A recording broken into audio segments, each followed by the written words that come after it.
Baik, kita mulai ya. Bismillahirrahmanirrahim. Assalamualaikum warahmatullahi wabarakatuh. Waalaikumsalam warahmatullahi Waalaikumsalam wabarakatuh. warahmatullahi wabarakatuh.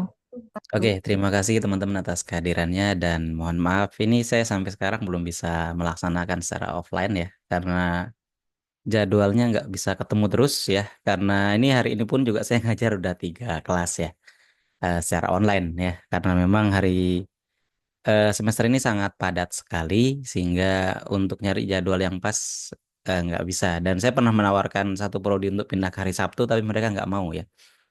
Oke, teman-teman, untuk hari ini kita akan sedikit saja membahas strategi pemasaran online ya. Ini biasanya ini materi saya cuplik dari beberapa materi yang saya biasa tampilkan di seminar atau di workshop ya. Saya punya framework untuk digital marketing UMKM itu sebenarnya saya punya, cuman belum tervalidasi. Tapi kapan-kapan mungkin saya share ya strategi yang seperti apa. Dan itu juga berdasarkan hasil riset ya. Jadi berdasarkan hasil penelitian-penelitian yang kami lakukan ya, bukan hanya penelitian tetapi juga beberapa kegiatan ya yang terkait dengan apa digital marketing ya. Sebentar ini saya kopikan lagi untuk presensinya ya. Siapa tahu ya ada yang belum presensi.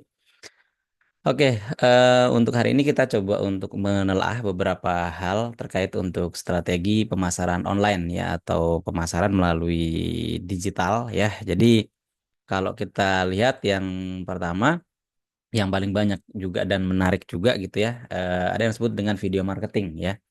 Jadi video marketing ini punya peran yang sangat-sangat penting ya. Karena apa? Karena konten video itu bisa menampilkan apa ya informasi yang lebih banyak ya. Jadi kalau teman-teman juga saya yakin misalnya apa ya melihat produk kayak gitu itu kemudian tertarik dan ingin mempelajarinya lebih jauh gitu ya. Itu biasanya apa menggunakan referensi sebuah video misalnya kayak gitu atau bisa juga teman-teman tertarik untuk membeli sebuah produk karena dari videonya. Nah, kan bisa seperti itu ya. Jadi karena apa? Karena video ini punya apa ya punya konten yang lebih lengkap ya. Jadi dengan video itu pun juga kadang kita terbawa untuk apa terbawa emosi dalam tanda kutip ya, terbawa emosi, terbawa suasana dan mengetahui manfaat sebuah produk itu dari video tersebut gitu ya. Dan fun fact-nya adalah bahwa 80% traffic yang konsumen itu dihasilkan dari video streaming ya. Jadi sekarang juga lagi tren banget gitu ya di mana orang saya lihat ada di Shopee itu yang live streaming itu 1 hari full gitu ya. Meskipun ganti-ganti gitu ya orang-orangnya. Cuman itu terus gitu loh. Maksudnya bahwa memang mungkin dia melihat peluang itu. Saya yakin dia mau untuk video streaming non-stop gitu ya. Itu jadi ganti-gantian. Kayak orang kerja shift kayak gitulah, kerja shift gitu. Jadi si A misalnya dari jam berapa sampai jam berapa, si B sampai dari jam berapa sampai jam berapa, si C dari jam berapa sampai jam berapa, dan itu juga tengah-tengah malam masih streaming gitu ya. Artinya bahwa apa ya, video ini memiliki impact yang besar bagi bisnisnya mereka kayak gitu ya. Jadi kalau misalnya itu nggak apa ya nggak menarik ya untuk apa gitu ya, seperti itu. Kemudian 75% bisnis itu sudah menggunakan video sebagai alat pemasarannya ya. Dan 96 persen konsumen itu membuat keputusan membeli produk itu dari lihat video ya. Jadi menarik ya bahwa makanya nanti meetnya itu biasanya saya harusnya udah masuk ke konten ini ya. Saya minta teman-teman untuk bikin konten video marketing sebenarnya biasanya. Cuma nanti saya cek lagi ya untuk urutannya apakah itu yang untuk UTS atau UAS ya. Jadi seperti itu. Kemudian untuk channelnya, channel ini kalau saya nyebut channel jangan diasumsikan langsung ke channel YouTube gitu ya. Tapi channel yang saya maksud di sini adalah platform untuk kita bisa mendeliver video marketing ya. Mungkin teman-teman udah banyak kenal ya. Kita bisa melalui YouTube, bisa melalui TikTok, bisa melalui Instagram, Facebook, atau kita punya website pribadi dalam artian untuk bisnis maksudnya. Itu juga bisa kita berikan di sana ya. Jadi dan sekarang juga saya yakin konsumsi paket data atau konsumsi traffic gitu itu paling banyak itu digunakan oleh video. Coba aja misalnya teman-teman juga punya handphone gitu ya. Kan kita bisa ngecek ya konten-konten yang biasa kita akses itu apa saja gitu ya. Ini juga saya juga bisa ngecek apa ya konten yang paling banyak kami akses gitu di keluarga gitu. Maksudnya karena kan kita bisa ngecek di platformnya. Misalnya saya menggunakan IndiHome kayak gitu ya. Kita bisa lihat konten yang paling banyak diakses apa gitu ya. Itu mesti akan yang paling banyak itu video streaming gitu ya.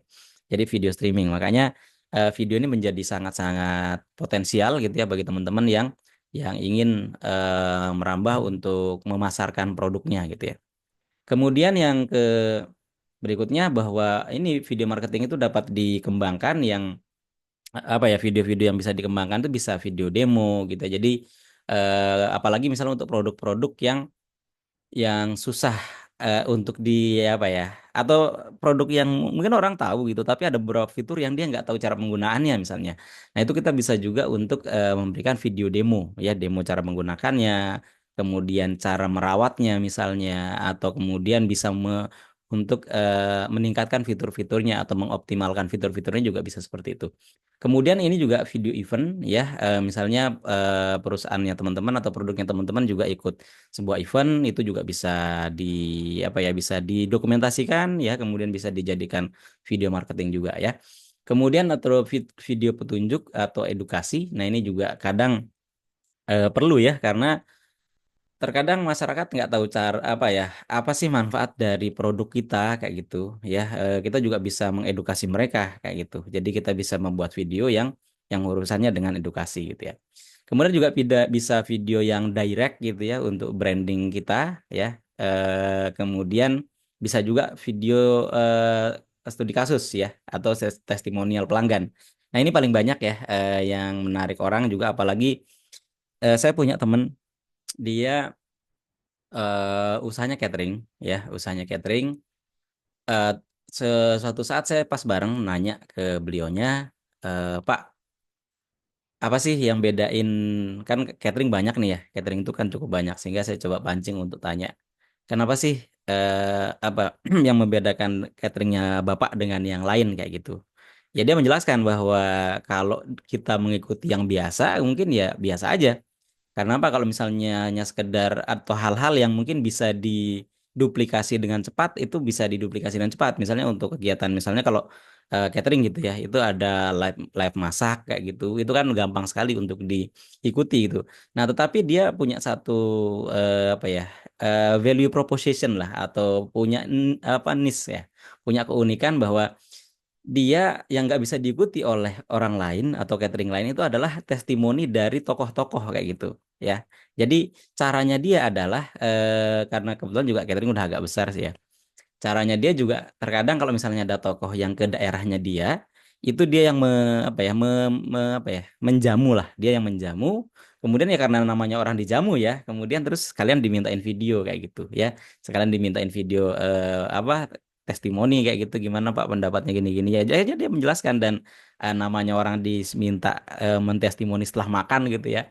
Ya mesti kan secara psikologis juga akan ya udahlah tak sampaikan ya tetap tapi memang enak sih ya. Artinya bahwa makanannya enak dan pelayanannya juga enak tapi kan kalau misalnya kita sengaja membuat misalnya saya Pak saya minta tolong bikin video ya mesti kan kalau secara profesional dia akan minta dibayar kan nah kalau dia nggak jadi memang diminta untuk menyampaikan kayak gitu yang itu juga menjadi apa video yang bisa dikembangkan kayak gitu ya. Ini saya ada beberapa contoh ya. Sebentar ini saya setting dulu share-nya untuk biar share sound, biar teman-teman bisa lihat ya. Semoga aja bisa diputar. Ini sepertinya video event ya. Ada apa aja di Pasar Kangen Yogyakarta? Ini aku lagi ada di Taman Budaya Yogyakarta karena lagi diselenggarain Pasar Kangen Yogyakarta 2022.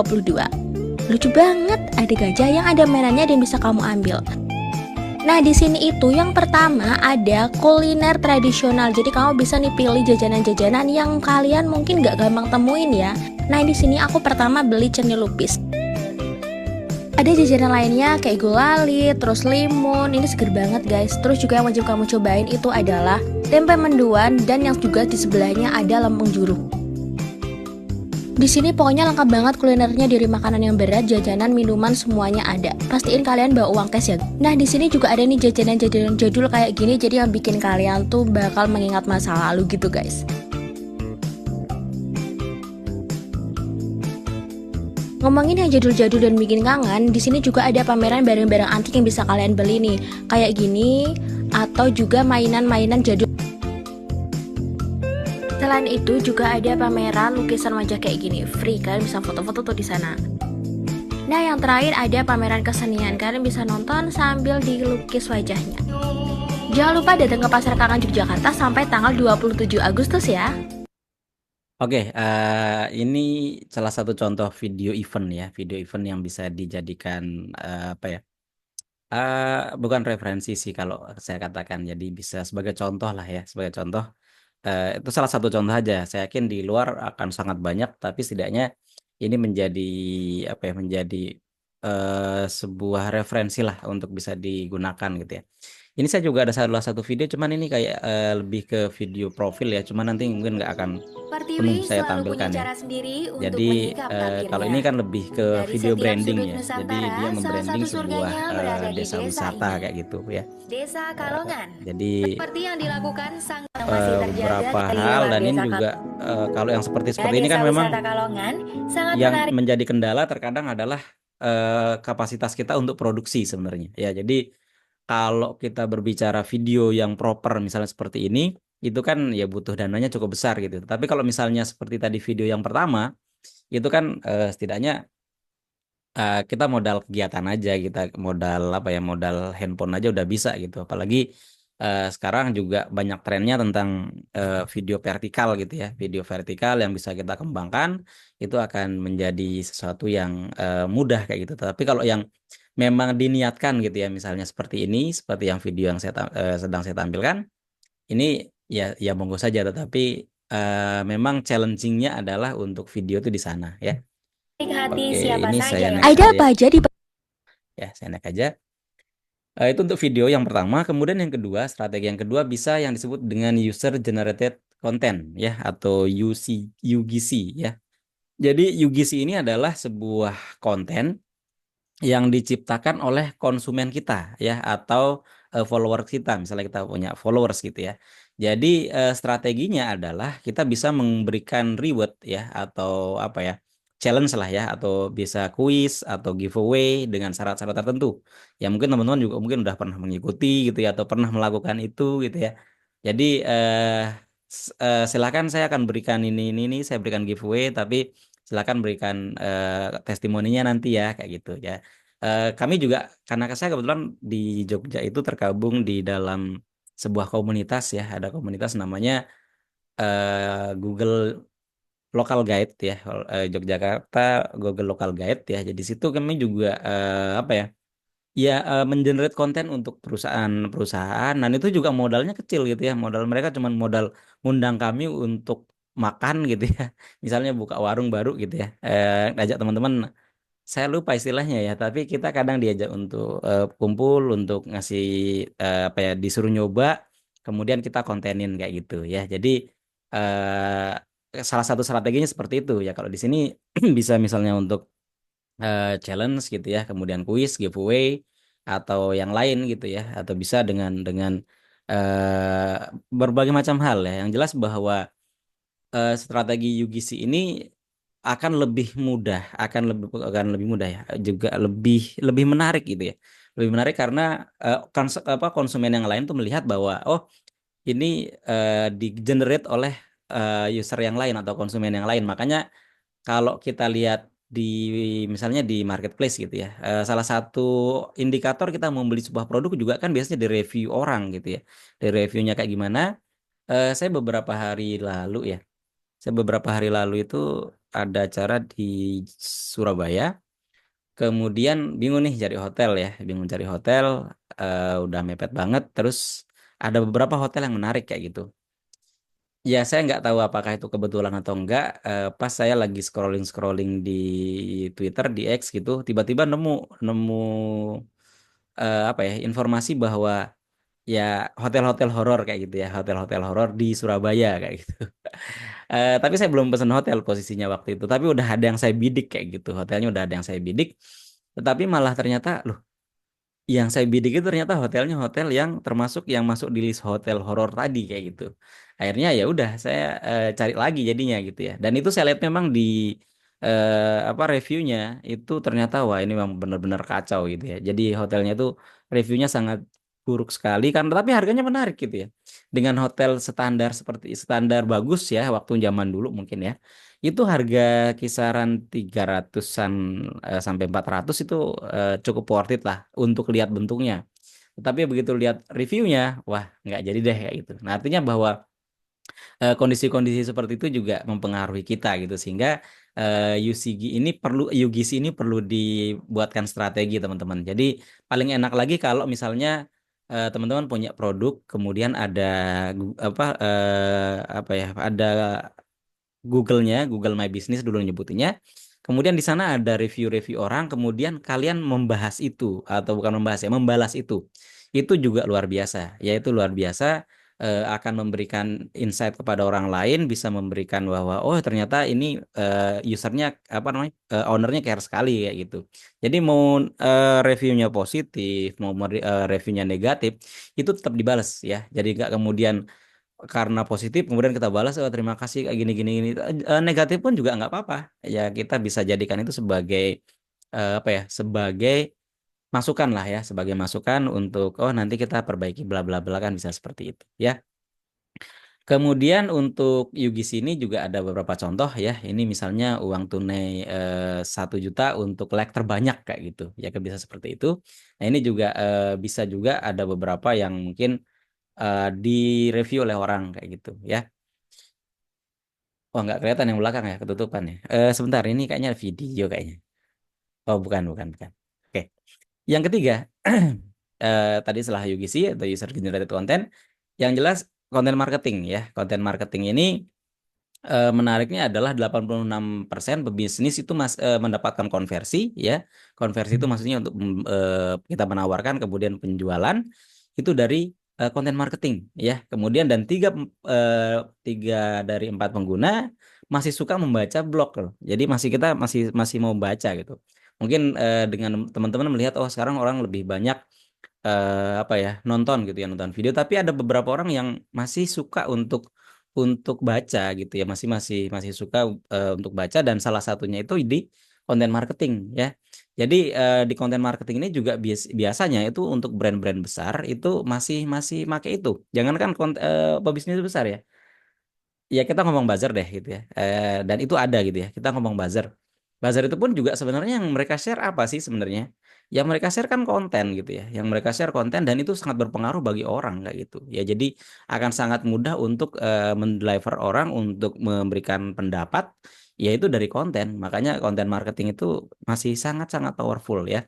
Jadi untuk channelnya konten marketing ya bisa panduan produk, kemudian konten website gitu. Makanya saran saya teman-teman nanti kalau misalnya punya bisnis gitu ya, itu usahakan ada websitenya gitu ya, ada websitenya meskipun ya kan sekarang ada sosial media Pak, sekarang ada eh, apa toko online gitu. Itu oke penting gitu ya, tapi saran saya tetap harus ada websitenya, ada blognya gitu ya. Kemudian bisa juga melalui email marketing ya, video marketing tadi udah kita bahas. Kemudian paling enak lagi kalian bisa melakukan podcasting gitu ya. Itu akan menjadi satu yang menarik ya.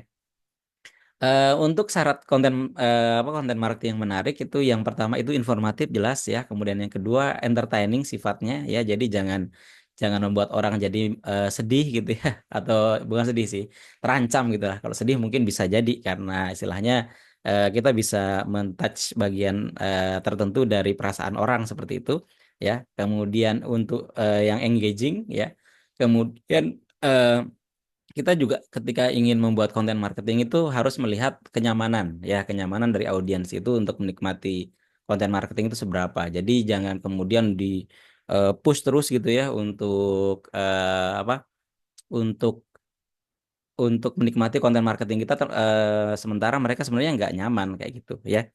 Kemudian ini yang penting ya, tidak terlalu hard selling ya. Jadi konten marketing itu usahakan ya kalian boleh memasarkan produknya tapi jangan terlalu hard selling banget karena orang di internet kan kebanyakan juga apa ya, tujuannya bermedia sosial itu jarang yang istilahnya dalam tanda kutip serius banget dalam tanda kutip ya. Jadi nggak kemana sengaja wah aku buka ini untuk nyari ini kan nggak ya. Mereka hanya sebatas misalnya sambil scrolling, kemudian ketemu apa konten marketingnya teman-teman dengan misalnya tips trik tertentu gitu di bawah terus muncul iklannya kan nggak ada masalah gitu. Yang penting tidak terlalu hard selling ya. Kemudian yang tidak kalah penting teman-teman untuk konten marketing ya, coba dibuat dengan cara storytelling ya. Jadi orang lebih suka dengan apa ya dengan hal-hal seperti itu ya. Kemudian contohnya ini ya ada beberapa konten marketing ya. Jadi eh, dan ini sengaja dibuat teman-teman. Jadi maksudnya dan ada timnya. Bahkan kalau misalnya dia perlu hire orang, dia nge-hire orang untuk bikin konten, ya.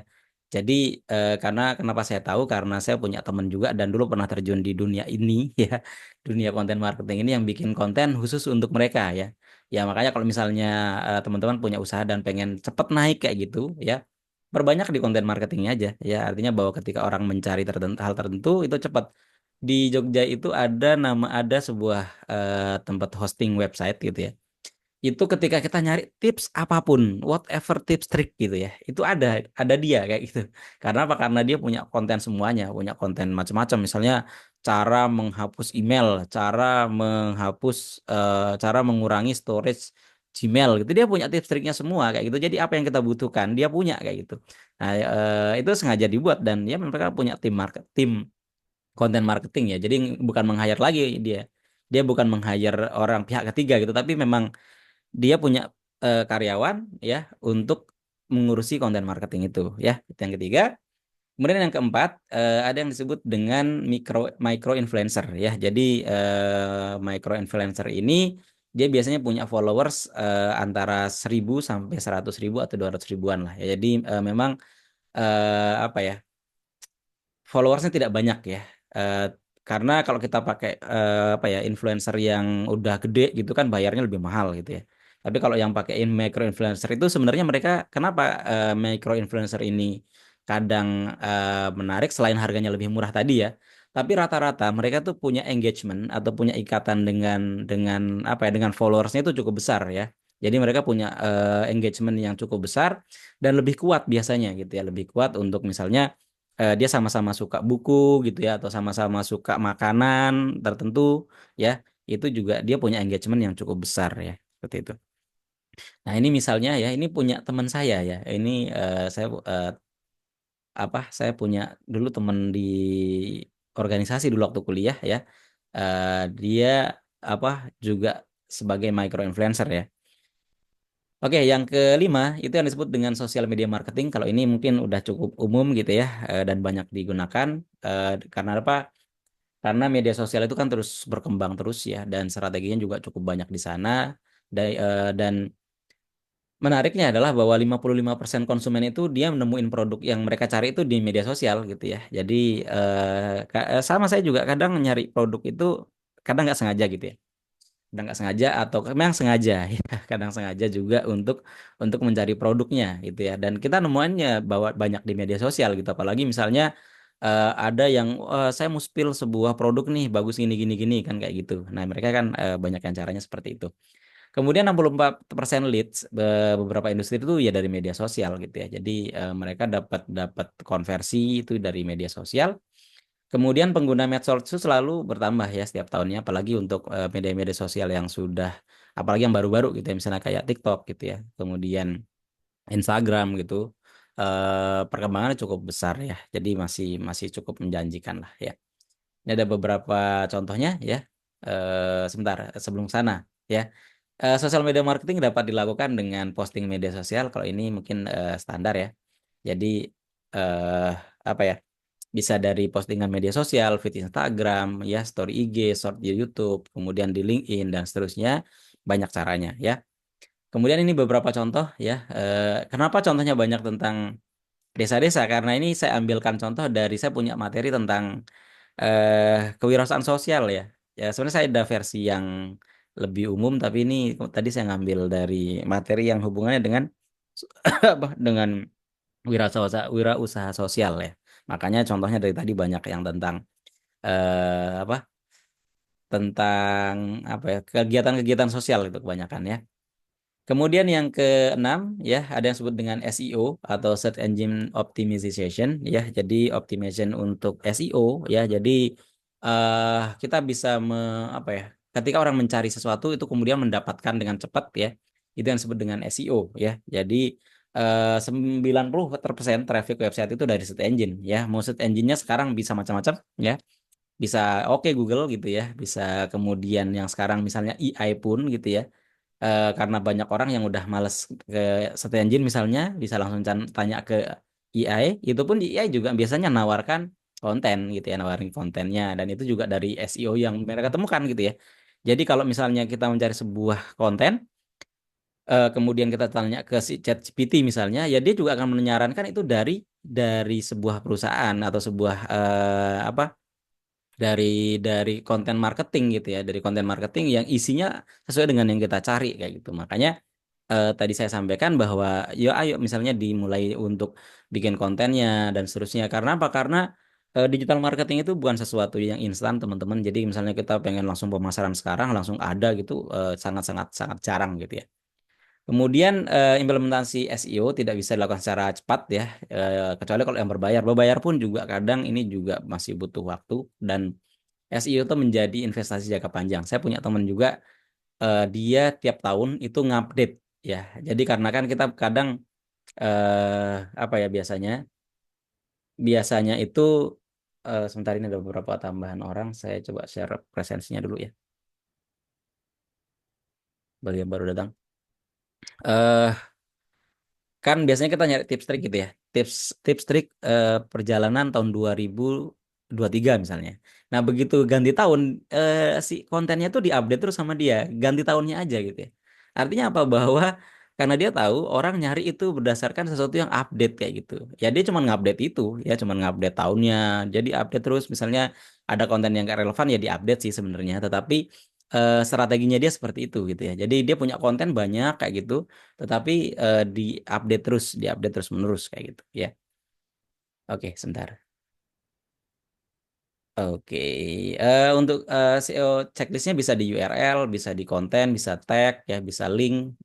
Jadi di URL juga bisa ya. Kita misalnya makanya kalau teman-teman bisa lihat sebuah konten tuh biasanya dibikin panjang gitu ya, panjang dan mendeskrip apa merepresentasikan apa isinya. Atau kadang ada yang sesuai isinya juga, cuman linknya aja gitu, URL-nya aja.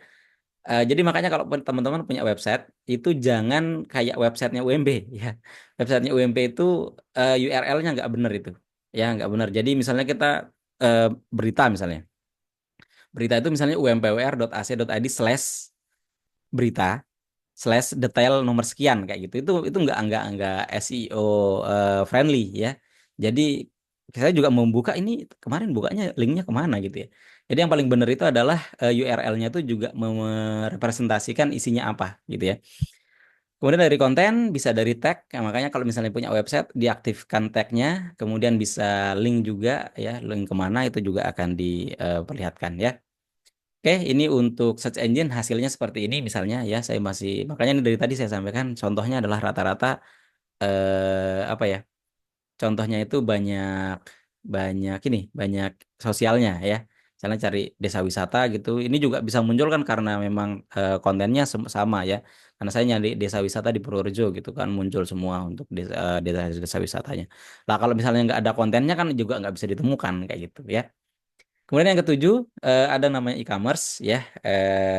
Ini cukup banyak, udah cukup umum ya. E-commerce dapat menjangkau pasar yang lebih luas ya. Dan perusahaan-perusahaan besar juga udah memanfaatkan e-commerce ini ya karena sesuai dengan kebutuhannya, dan orangnya juga udah cukup banyak ya. Dan untuk pembeliannya saya yakin untuk e-commerce masih memegang apa tempat yang paling tinggi lah dibanding platform-platform lain ya. Malah kadang kalah dari website utamanya kayak gitu ya. Kelebihan-kelebihannya ya, bisa di situ ada kemudahan melihat katalognya, filter produk gitu ya, kemudahan pembayaran, kemudahan pengiriman, yaitu yang digunakan. Cuman sekarang e-commerce lagi agak gonjang-ganjing ya. Kadang ada beberapa yang penipuan itu terjadi, tapi itu pun juga karena kurir biasanya ya. Jadi ada yang mengatakan bahwa toko online itu atau e-commerce itu juga banyak dipengaruhi ya, dipengaruhi oleh si ini, si tadi, si kurir gitu ya. Oke, ini beberapa contoh e-commerce ya. Mungkin ada beberapa yang ini contoh lama ya. Ini contoh lama ada macam-macam ya. Sekarang juga perkembangan cukup cukup besar ya. Kemudian ini sebenarnya saya lupa istilahnya, tetapi saya ngasih nama sendiri ya. Saya ngasih nama sendiri, namanya lokal SEO ya. Jadi ini kalau dulu di Google My Business ya, di Google My Business. Jadi pemanfaatan platform berbasis lokasi ya, ya di situ yang menyampaikan informasi berbasis produknya ya. Jadi biasanya kan orang misalnya nyari gitu ya, warung Padang terdekat gitu ya. Nah itu kalau kalian punya sebuah bisnis kemudian ada hubungannya misalnya dengan hal-hal tertentu, itu biasanya lebih mudah ditemukan gitu ya. Jadi cari yang sekitaran sana, begitu cari langsung ketemunya itu ya. Makanya saya nyebut lokal SEO, bukan bukan istilahnya yang saya nggak tahu istilahnya yang benar ya. Dapat dioptimalkan melalui Google Map ya. Kalau sekarang Google Map itu udah Google My Business itu udah gabung di Google Map ya. Jadi udah lebih enak untuk pengelolaannya ya. Ini contohnya ya, contoh dari lokal SEO ya. Jadi ketika saya cari misalnya tempat wisata gitu ya, itu akan sangat mudah untuk dicari. Dan ini salah satu contoh yang kebetulan websitenya saya pernah megang ya, bukan megang sih, saya yang buat waktu itu ya. Ini juga, tapi sana cukup aktif untuk bikin konten ya. Jadi nggak hanya bikin websitenya aja, udah jadi websitenya terus what next gitu ya. Ini mau diapain kayak gitu. Nah ini mereka cukup rajin ya untuk mengembangkan apa kontennya ya. Kemudian yang berikutnya website ya. Website ini juga penting banget ya. Jadi kalau teman-teman eh apa ya, punya bisnis, saran saya ya dibuatkan website ya, dibuatkan website. Website itu penting. Mungkin kalian akan berpikir apa sih pentingnya kayak gitu. Jadi kayak kan udah ada tadi ya, ada media sosial, ada YouTube, ada TikTok, ada Instagram, kan bisa dari sana Pak gitu ya. Tapi orang untuk melihat trust dari sebuah tempat, sebuah bisnis gitu ya, untuk dilihat apakah ini serius atau enggak, itu biasanya dari website ya, dari website. Makanya saran saya ya websitenya diperbaiki lah ya. Dan jangan hanya ada websitenya, tapi lengkap dan update ya. Jadi itu juga kadang orang apa ya, apa ya, punya kemauan untuk mengeceki dan ini terbaru kayak gitu ya. Makanya kalau beberapa bisnis itu kadang reputasinya juga ada di sana gitu ya. Dan mereka sering update itu kayak gitu ya. Oke, ini kayaknya udah habis ya. Jadi ada setidaknya 9 yang saya jelaskan ya. Nanti silakan bisa teman-teman ulik lagi gitu ya.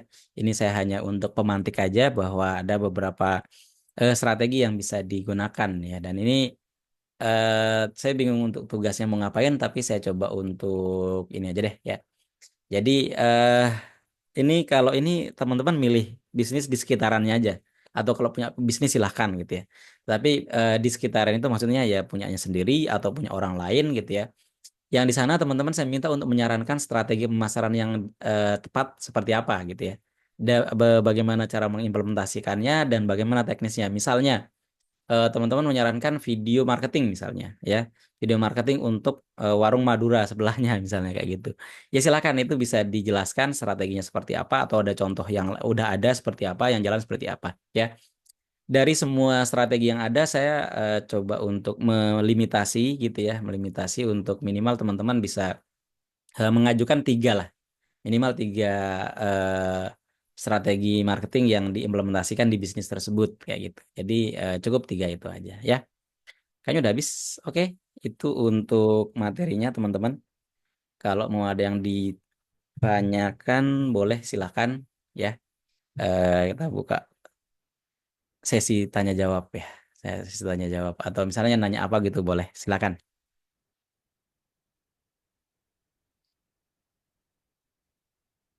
Yang belum presensi bisa presensi dulu ya. Oke, silakan. Silakan kalau ada yang mau Izin bertanya boleh. bertanya, Bapak, Silakan Mbak Amalia. untuk deadline tugas ini tanggal berapa ya? Ya, untuk deadline-nya nanti mungkin ini agak panjang ya, mungkin 1 mingguan ya, karena nggak nyampe 1 minggu lah deh, yang 1 minggu paling ya 2 hari 3 hari lah ya.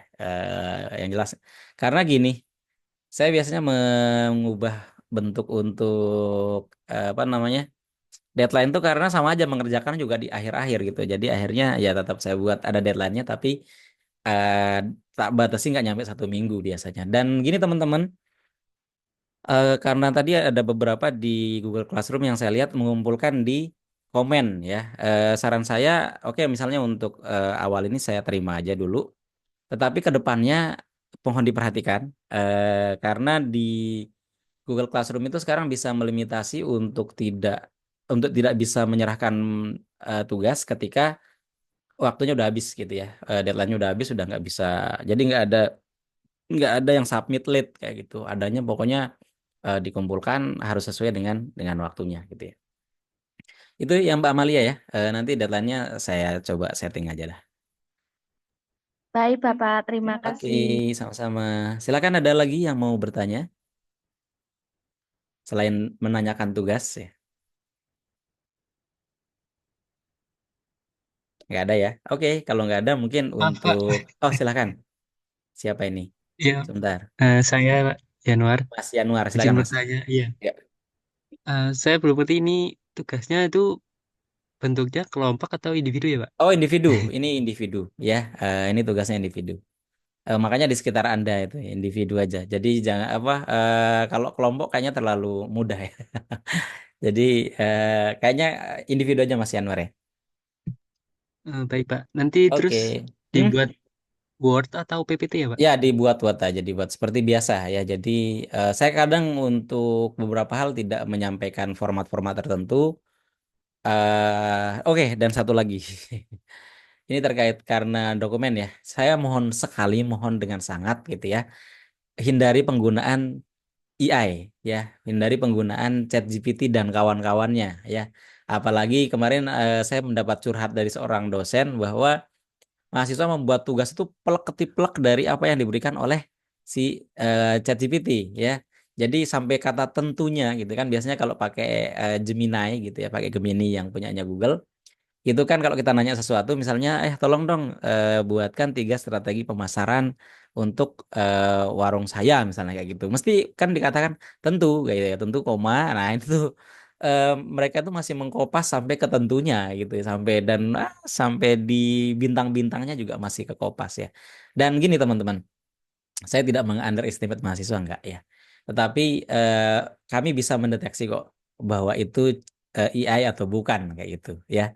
Bisa AI atau bukan kami bisa mendeteksi kayak gitu. Jadi ketika itu terdeteksi AI itu nilainya nol ya. Mohon maaf ya nilainya akan saya berikan nol aja gitu ya. Itu. Oke, ada lagi? Siap, nggak ada ya. Oke, kalau nggak ada mungkin untuk sore ini itu yang bisa saya sampaikan. Ini nanti eh saya rekam ya. Saya rekam nanti mungkin kalau pas senggang saya coba upload di YouTube biar bisa dilihat lagi materinya dan nanti selanjutnya juga saya berikan gitu ya. Oke, mungkin itu aja untuk hari ini. Terima kasih atas kehadirannya. Selamat berweekend ya. Saya Heri, kurang lebihnya mohon maaf. Wassalamualaikum warahmatullahi wabarakatuh. Waalaikumsalam Baik. warahmatullahi wabarakatuh. Waalaikumsalam Waalaikumsalam warahmatullahi warahmatullahi wabarakatuh. wabarakatuh. Oke, sama-sama.